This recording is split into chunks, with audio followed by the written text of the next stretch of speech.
Hola, soy Manuel Area y quisiera plantearles algunas ideas sobre el concepto de material didáctico digital.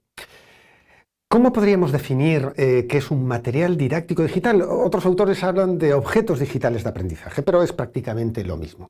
Mire, podríamos decir que un material didáctico digital es el intentar empaquetar en un artefacto digital que tiene distintos formatos, lo que sería el contenido o el conocimiento que debe adquirir un estudiante. Por eso cobra una importancia muy grande los materiales didácticos en lo que son los entornos o las enseñanzas a distancia. ¿Y por qué es relevante esto?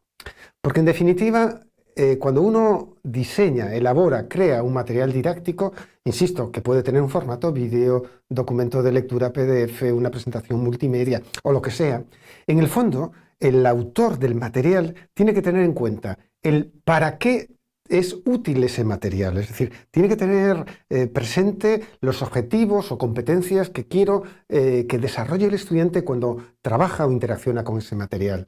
A la vez tengo que tener muy en cuenta qué quiero enseñar con ese material o qué contenido, qué información tiene que empaquetarse. Y esto es esfuerzo, digamos, no solo de selección del contenido, de distribución del mismo y su organización, sino también de cantidad y adecuación a las características de los estudiantes.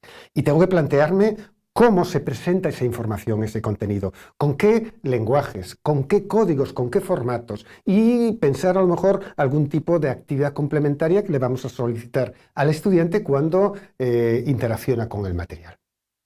¿Qué características básicas tendría que tener un material digital de calidad?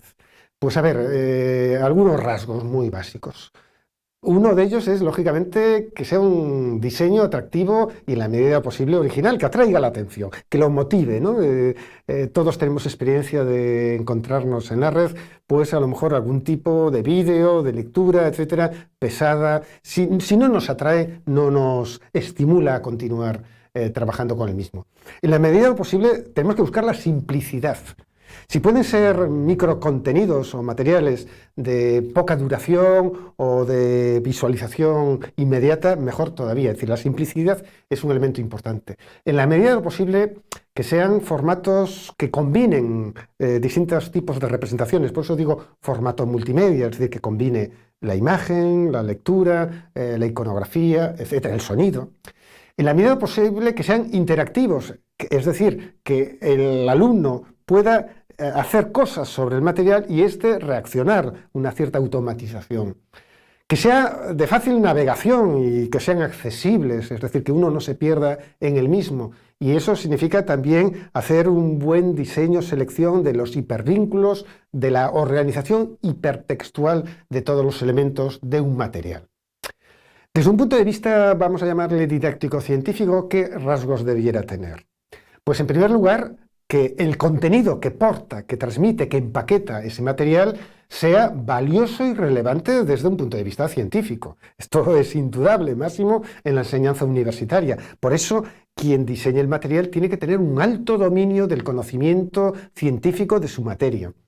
A la vez, que ese contenido, que la información que se presente esté bien organizada, bien estructurada, que vaya en la medida de lo posible, de lo simple a lo complejo, de lo fácil a lo difícil.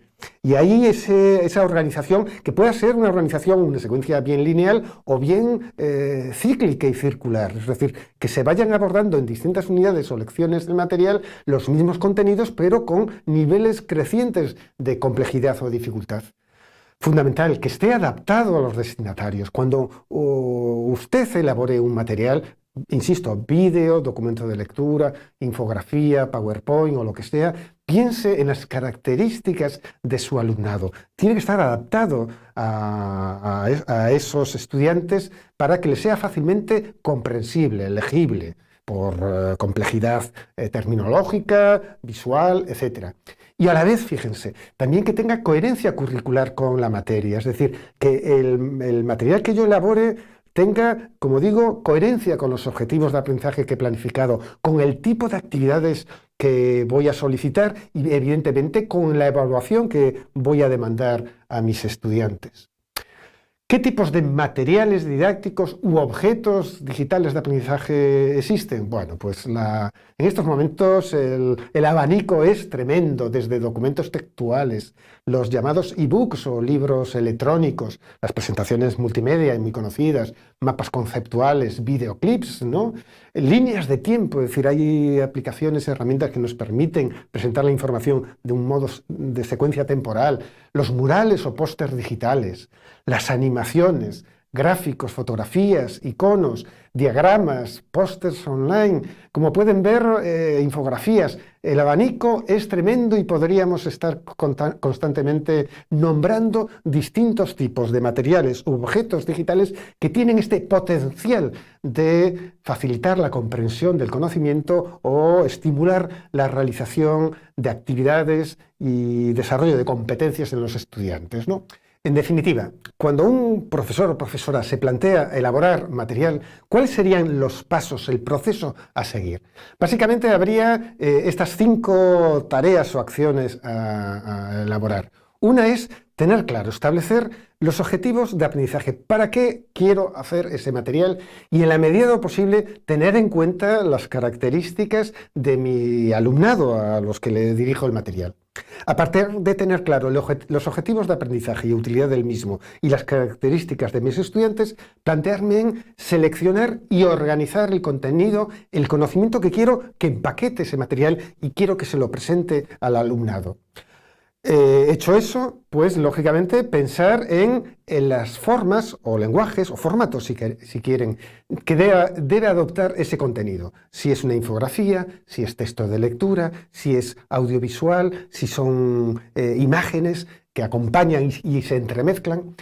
En función de todo ello, tendría que identificar y utilizar, lógicamente, lo que son las herramientas, aplicaciones o recursos digitales que me permitan hacer ese vídeo, ese podcast, esa infografía. Y finalmente, una quinta acción sería, en la medida de lo posible, testearlo, probarlo con alumnado. Y en función de lo que ocurra, si les resulta fácil, difícil comprender lo que hay dentro del material, pues reelaborarlo para adecuarlo, como digo, a las características de los mismos. Y una última idea, y con ella acabo. Elaborar el material tiene una autoría, ¿no? Uno es el responsable, autor, y esa autoría hay que mantenerla. Pero estamos en un tiempo donde el compartir, el distribuir lo que uno produce, el conocimiento que uno elabora, también tiene que tener un nuevo tipo, digamos, de licencias o de derechos de autor. Y esto pasa por lo que son las licencias Creative Commons, también conocidas como el copyleft, ¿no? Frente al copyright, donde uno guarda y esconde sus derechos de autor y hay que pagar por consumirlo. Entraríamos en una filosofía del contenido abierto, de intercambio, donde, insisto, se respete la autoría de quien lo ha creado, pero a la vez el uso del mismo sea compartido entre la comunidad universitaria. Y nada más, muchas gracias.